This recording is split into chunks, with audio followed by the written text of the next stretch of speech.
Most people think silence is uncomfortable. When the noise fades, when the phone stops buzzing and the room grows still, something inside us begins to stir. Old thoughts appear. Memories we'd rather avoid quietly knock on the door of our attention. So we do what almost everyone does. We reach for more noise. Music, conversations, scrolling, another video, anything to fill the quiet. But here's the strange truth many people discover too late. The noise we use to escape our thoughts is often the very thing keeping our minds restless. Silence, the thing we avoid, might actually be the medicine we've been missing. Because when life finally becomes quiet, truly quiet, something remarkable begins to happen. The mind softens, emotions settle, and the heart slowly remembers how to rest again. There's a simple story about a tired man, a bowl of water, and a few small stones that reveals why this happens. At first, the lesson seems almost too simple to matter. But if you stay with the story for a moment, you may discover that the calm you've been searching for isn't far away at all. In fact, it may already be waiting in the next quiet moment you allow yourself to experience. There are moments when the noise fades for a second, and suddenly the room feels different. Not louder, oddly enough, but heavier. It's that strange instant when the television goes quiet, the phone stops buzzing, and a person is left alone with the soft hum of their own thoughts. Many people rush to fill that gap right away. Music, messages, another video, anything to keep the silence from settling in. Because deep down, they suspect something might rise to the surface if things stay quiet too long. Some fill every corner of their day with sound without even noticing it. Morning begins with a scroll through glowing screens, afternoons buzz with constant chatter, and evenings hum with background noise that never quite stops. The quiet moments, the ones between tasks, between conversations, are quickly patched over like cracks in a wall.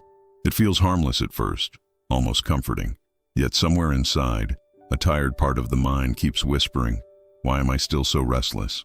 After a while, the constant stimulation becomes oddly exhausting. Not the loud, dramatic kind of exhaustion, more like a quiet fog that never lifts. The mind keeps moving, jumping from thought to thought, but real relief never quite arrives. It's like drinking salt water when you're thirsty. You keep reaching for more, yet the thirst somehow deepens. Many people sense this, but don't quite know how to name it. They feel it after a harsh comment from a coworker that lingers longer than expected, or after a small rejection that echoes in the mind hours later. Even a careless remark from a stranger can replay itself like a stubborn tune, and in those moments, silence begins to feel less like peace and more like a spotlight, so they keep the noise flowing. Music while cooking, podcasts while walking, videos while falling asleep even when their eyes can barely stay open. If the world grows quiet for too long, the mind starts knocking on old doors. Disappointment, shame, loneliness, and well, who wants to open those? Yet the strange thing is this. The more someone avoids silence, the heavier their inner world can become. Unspoken emotions pile up quietly in the background, like dust settling on furniture that no one has touched in years. The room may look full and busy, but the air grows thicker with time. And eventually, a person begins to wonder why rest never truly arrives. It's a quiet puzzle, really. Why does the mind keep running even when the day is over? Why does the heart stay tense long after the argument has ended? Sometimes people assume the solution must be more distraction, but every now and then, a gentle question appears in the stillness. What if silence isn't the enemy at all? What if the very thing people keep avoiding is actually the place where tired thoughts finally settle and the heart remembers how to breathe again? And somewhere, not far away, there's a story about someone who discovered exactly that, though they didn't expect it at first. Not far from the constant hum of crowded streets lived a man named Daniel, though most people simply knew him as the one who was always busy. He moved through his days quickly, filling every quiet space with something. Music in his ears, messages on his phone, the television murmuring in the background. If a room ever grew too still, he'd clear his throat, tap the table, or reach for another distraction. Silence to him felt like standing alone on a dark path without a lantern, and he wasn't eager to see what might appear if he stopped moving. Daniel often told himself that staying occupied kept life running smoothly. After all, when the mind stays busy, it doesn't wander into uncomfortable places. Old embarrassments stay buried, harsh words from others fade more quickly, and the heart doesn't have time to replay lonely evenings. So he kept the rhythm going. Noise, motion, activity. It seemed practical, though something inside him remained strangely unsettled.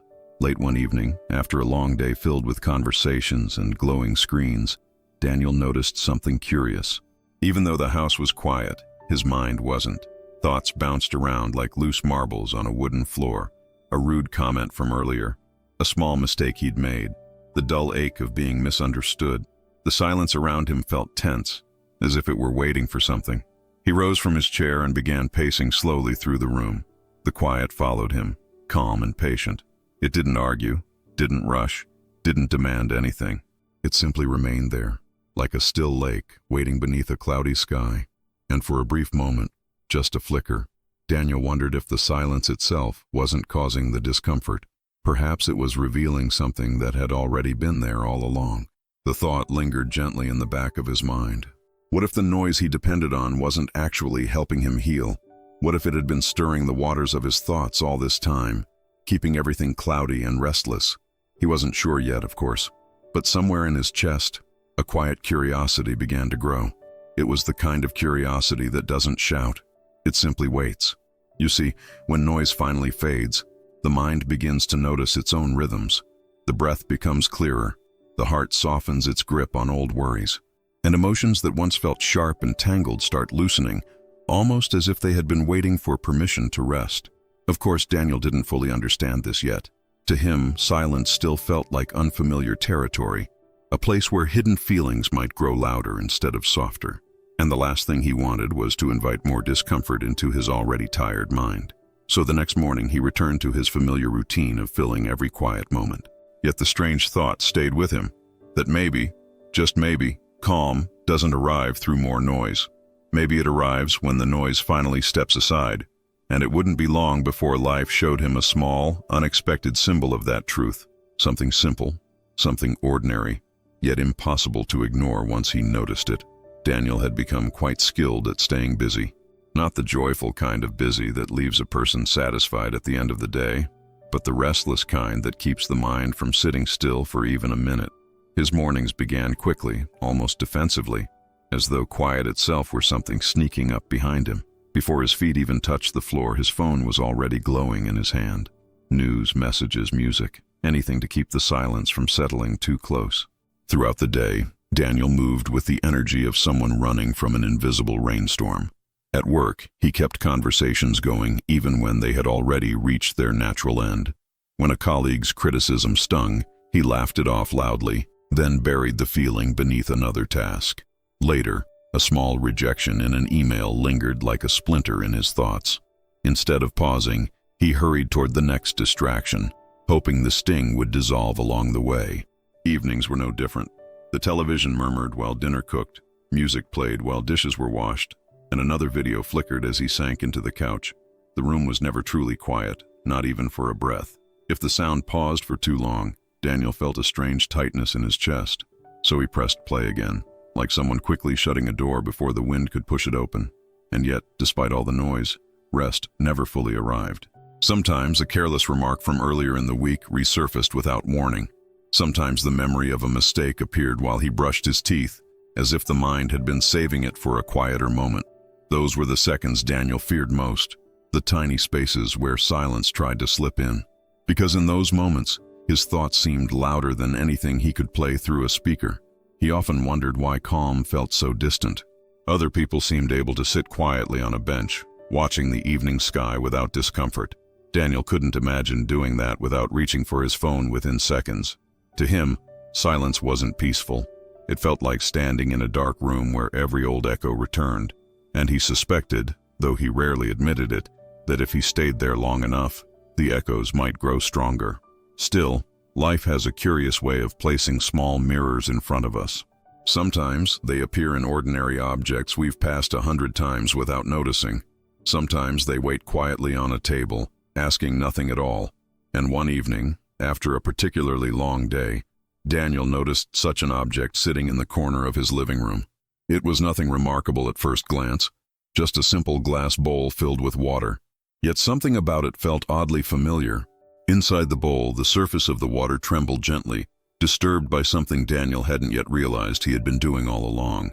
And that tiny movement, barely visible, was about to show him a truth he had been avoiding for years. The glass bowl sat quietly on a small wooden table near the window. Daniel had placed it there months ago after finding it at a local market, thinking it might make the room feel calmer somehow. Inside the bowl was clear water and a handful of small, smooth stones resting at the bottom. Most days he hardly noticed it, but that evening, something about it caught his attention. As he passed the table, Daniel absent-mindedly picked up one of the stones and dropped it back into the water. Plop. Ripples spread across the surface, gentle at first, then widening until the whole bowl trembled. Without thinking much about it, he did it again. Another stone, another ripple. Soon it became a quiet little habit. Whenever Daniel walked by the table while thinking about something stressful, a rude comment, a mistake, a worry about tomorrow, his hand reached for a stone. Plop. The water shivered again. The bowl never stayed still for long. The strange part was how closely it mirrored the inside of his mind. Just like that water, his thoughts were rarely calm. One small irritation dropped into the day, and the emotional ripples spread everywhere. A careless remark from someone else could disturb his whole evening. Sometimes Daniel paused and watched the water for a moment. The ripples would slowly soften, almost settling into stillness. And then, without realizing it, he'd toss another stone, another worry, another memory, another restless thought landing with a quiet splash. It never occurred to him that the bowl wasn't disturbing itself. The water wasn't restless on its own. Something, someone, kept interrupting its stillness. Yet Daniel never connected the simple truth sitting right in front of him. The bowl had become a small portrait of his inner world. Constant motion, constant disturbance. Never enough time for the water to return to calm. One evening, however, something unusual happened. Daniel reached for a stone again, ready to drop it into the water. But before he could release it, a voice behind him spoke gently. "Have you ever wondered," the voice said, calm and unhurried, "what that water might look like if you simply stopped throwing stones?" Daniel turned slowly, the small stone still resting in his fingers. Standing in the doorway was his neighbor Elias, an older man who moved through the world with an ease that always seemed slightly mysterious. Elias had stopped by occasionally over the years, usually bringing nothing more than a quiet smile and a patient presence. He spoke gently, never in a hurry, as though time itself had agreed to slow down around him. And now he was looking at the bowl with mild curiosity. Daniel chuckled softly, a little embarrassed. "Oh, this thing?" he said, holding up the stone before letting it fall back into his palm instead of the water. "I guess it's just a habit." The bowl sat between them, its surface still trembling from the last ripple. Elias stepped closer, hands resting calmly at his sides. For a moment, the older man didn't say anything. He simply watched the water, the way someone might watch clouds passing slowly across the sky. Daniel shifted his weight, unsure why the silence suddenly felt noticeable. Usually he would have filled it with a quick joke or another comment, but Elias seemed perfectly comfortable letting the quiet stretch. After a while, Elias nodded toward the bowl. "Water has an interesting nature," he said softly. "When left alone, it settles. Not because someone forces it to calm down, but because stillness is its natural state." Daniel glanced at the bowl again. The ripples were already fading, becoming softer circles, then gentle waves. Without realizing it, he took a slow breath. For the first time that evening, the water was almost clear enough to see the stones resting quietly at the bottom. Elias leaned slightly against the table, his voice warm but thoughtful. "Most people think their minds are restless by design," he continued. "They believe the noise inside them is permanent." He paused, then gave a small, knowing smile. "But often the mind is just reacting to the stones we keep tossing into it." Daniel looked down at the stone still in his hand. He rolled it slowly between his fingers. Memories flickered through his thoughts. Arguments replayed, worries about tomorrow, moments of embarrassment he carried longer than necessary. Each one, perhaps, another quiet splash in the bowl of his mind. Elias didn't lecture or explain further. He simply pulled out a chair and sat beside the table. Then he rested his hands on his knees and watched the water grow still. No advice, no rush, just silence, and the quiet suggestion that silence itself might be saying something important. For a while, neither of them spoke. The room settled into a gentle quiet, the kind that doesn't press or demand anything.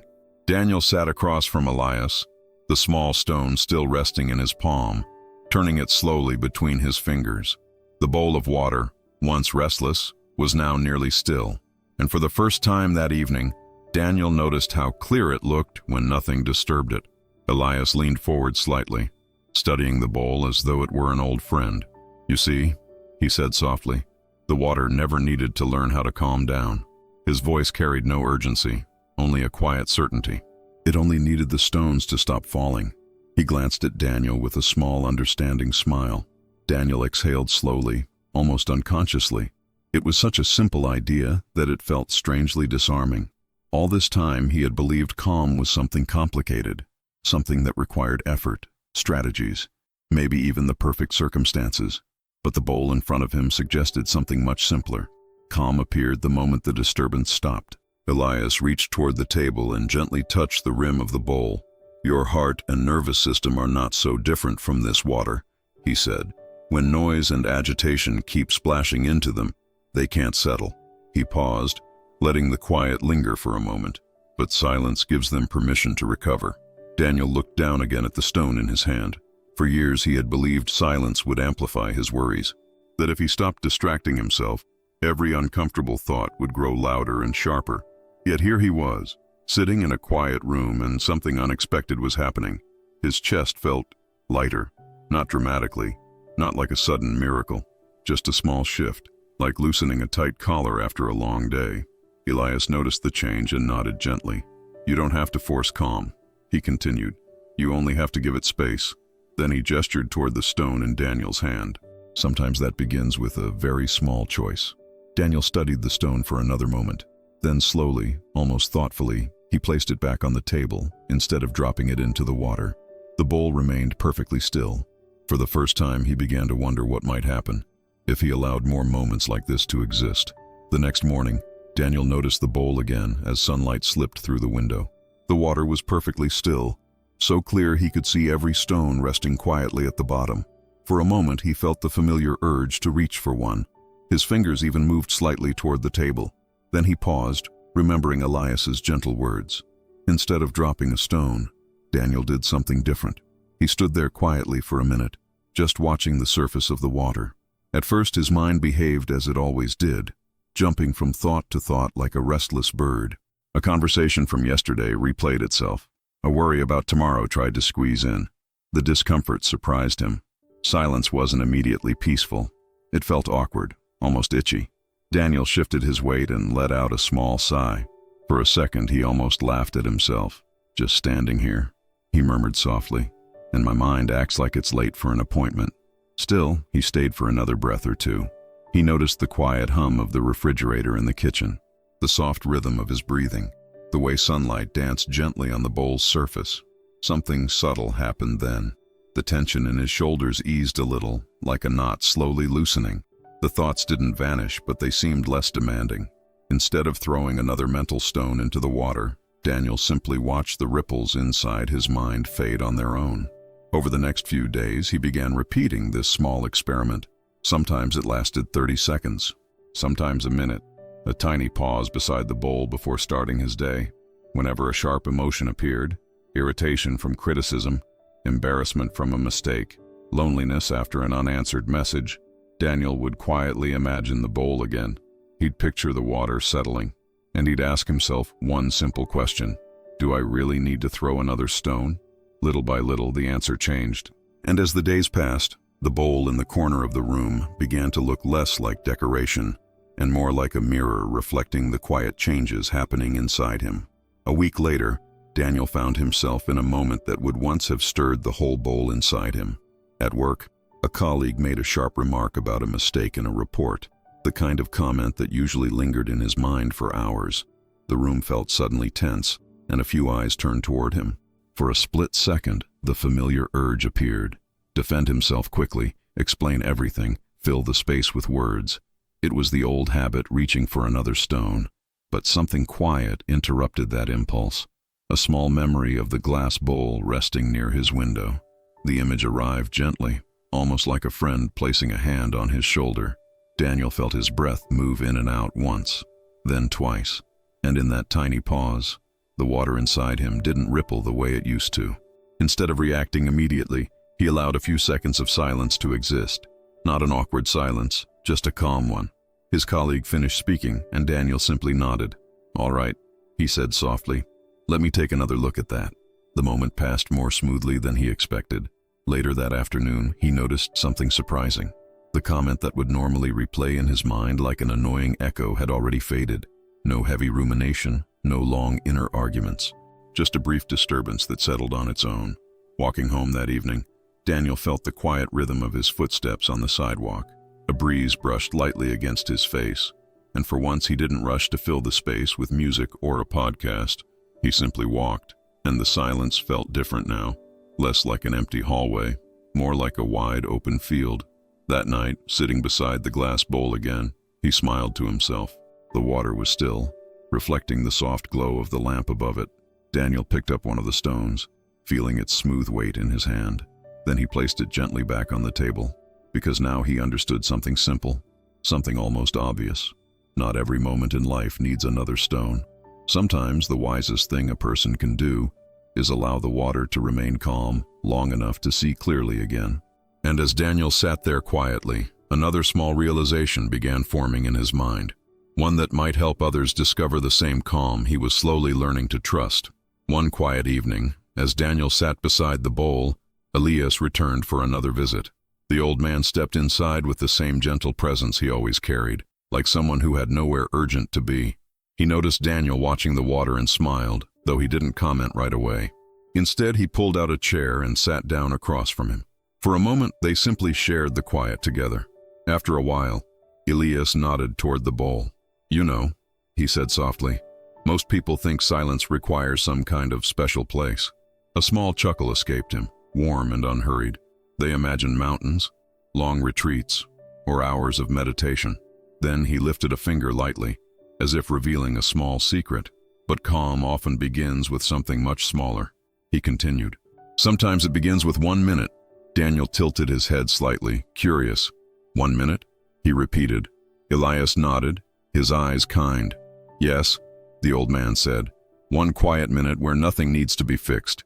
He gestured toward the bowl again. "Sit comfortably, take a slow breath, and imagine your thoughts as stones resting in your hand." Then he demonstrated, breathing in slowly through his nose and letting the air drift out just as gently. "If a worry appears," Elias added, "don't throw it into the water." He smiled faintly. "Just place the stone down beside the bowl." Daniel followed along without thinking too much about it, setting the stone he held gently onto the table. The water remained perfectly still. They sat there quietly for another minute. Daniel noticed the faint sound of wind brushing the window, the rhythm of his breath, the peaceful surface of the water reflecting the lamp's warm light. When the minute ended, Elias looked at him with a soft, knowing expression. "You see," he said, "the world didn't collapse because you paused." Daniel laughed quietly under his breath, and for the first time in a long while, the quiet didn't feel like something he needed to escape. It felt like a small doorway, one that anyone could step through whenever the mind grew too crowded. Still, there was one more truth about silence that Daniel had yet to fully understand. Something deeper than calm, something waiting patiently beneath the surface of that still water. The following morning, Daniel woke earlier than usual. Not because an alarm had forced him out of bed, but because the quiet itself had gently stirred him awake. Sunlight filtered softly through the window, painting the room with pale gold. For a moment he simply sat there, noticing the stillness around him. And strangely, the stillness felt welcoming. He walked toward the small table near the window. The glass bowl waited there, just as it always had, its water perfectly calm. The stones rested quietly at the bottom, no longer tumbling through constant ripples. Daniel leaned slightly closer, studying the reflection on the surface. For the first time, he could clearly see the light dancing across it. A small smile touched his face. Not because life had suddenly become perfect, it hadn't. There would still be difficult conversations, misunderstandings, and days when emotions rose like sudden storms. But now he understood something he hadn't seen before. The water inside him didn't need to fight those storms forever. It simply needed moments of stillness. He picked up one of the stones again, feeling its familiar smooth weight in his palm. For a second he imagined every worry, every sharp memory, every restless thought that had once kept his mind spinning. Each one had felt urgent at the time. Each one had seemed impossible to ignore. Yet here, in the quiet morning light, the bowl told a different story. The water had never been broken. It had only been waiting for the stones to stop falling. Daniel placed the stone gently back on the table.